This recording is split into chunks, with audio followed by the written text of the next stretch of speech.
Moi kaikille, mä oon Ville ja mä oon nokialainen. No alun perin mä en syntynyt nokialaiseksi, mutta kaikki lähti siitä liikenteeseen, kun mä lähdin opiskelemaan. Opiskelijallahan ei tunnetusti ole paljon rahaa, mutta menoja sitäkin enemmän. Onneksi pian tuli kesä ja silloinhan on hyvä tehdä vähän tiliä. Löysin sitten itteni täältä Nokian Salon tehtaalta tekemässä kesätyöjohtajan hommia.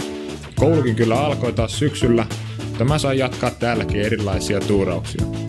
Seuraavana vuonna mä sainkin siitä vakituisen työpaikan. Mä toimin työjohtajana siellä ja täällä opiskellen tehtaan ja tuotannon toimintaa ja nyansseja. Yksi päivä mä heräsin ja mä olin Romaniassa.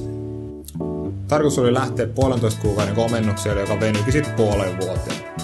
Tuli sielläkin koettua ja nähtyä kaikenlaista.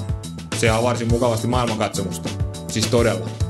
Vuodet kului melko nopeasti ja huomasin, että työpaikkakin vaihtui silloin tällöin aina vähän erilaiseen. Ja tosiaan jopa eri maahankin. Mutta mä olin edelleen nokialainen. Tämän hetken työ on toimia logistiikka- ja tuotannonohjauspäällikkönä. Mukava tässä on ollut se, että on saanut oppia ja kehittyä todella paljon. Ja on ollut tosi kiva myös huomata, että kun panostaa omaan työhönsä, niin se kyllä huomataan. Ja sillä on positiivisia seurauksia. Isona apuna mulla ainakin uralla etenemisessä on ollut tuo käytännön kokemus tuotannosta. Ja se on aika erilaista kuin nuo paperihommat, ja se on todella tärkeää ymmärtää ihan joka hommassa täällä. Erilaisia mahdollisuuksia on ollut oikeastaan melkein rajattomasti. Se on mukavaa isossa organisaatiossa. Useamman vuoden tässä on nyt erilaisia töitä tehty firman sisällä, mutta niin kuin isäukkokin tapas sanoa, ei ne työt tekemällä lopu. Ja niinhän se onkin.